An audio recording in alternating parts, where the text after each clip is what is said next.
আমি গাড়ির মধ্যেই ছিলাম। গাড়িটা আসলে খুব রানিংয়ে ছিল।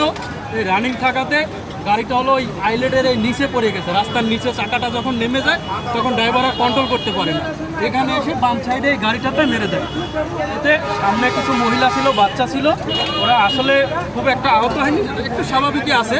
আমি নিজে দেখছি, আমি অন্য মহিলাদেরকেও বের করছি গাড়ির থেকে, আমি নিজেও সেফ সাইডে নামাইছি এবং অনেককে হেল্প করছি, যতটুকু পারছি হেল্প করছি। আপনার মতো ওনার কোনো দোষ নাই?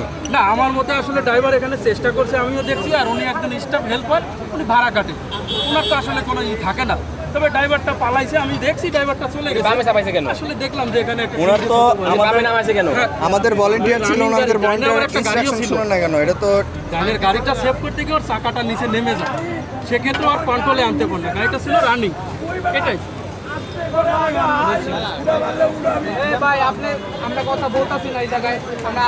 ভাই আপনার বক্তব্য আমরা শুনবো, আগে ওনারটা শেষ করি।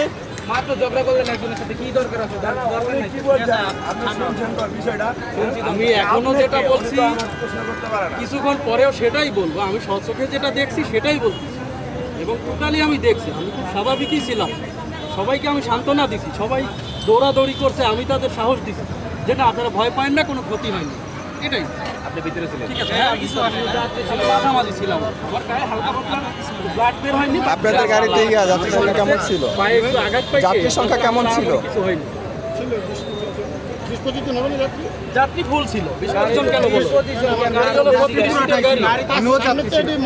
তোমার 36 সিটের গাড়ি, তুমি মনে করবা 36 জনই আছে, দাঁড়ানো যাত্রী ছিল না, স্বাভাবিক ছিল। রানী ভাই, রানী ভাই, আচ্ছা আপনার এই বিষয়টা আমরা দেখবো, ওনার বক্তব্যটা শুনছি। টেনশনের বিষয় নেই। আর আমদানি তো যারা বলতেছে, আর বিশেষ করে জায়গা আছে। আর তাছাড়া আপনার ড্রাইভারেরও দোষ আছে, আপনার ড্রাইভারেরও দোষ আছে, কারণ এখানে নামাজ কন্ট্রোল করানোর বিষয় না। এখানে আমাদের বোর্ডবাজার থেকে জ্যাম রয়েছে। তুমি দেখো কার কার ভাড়া কি আছে, ভাড়াটা ফেরত দিয়ে দাও।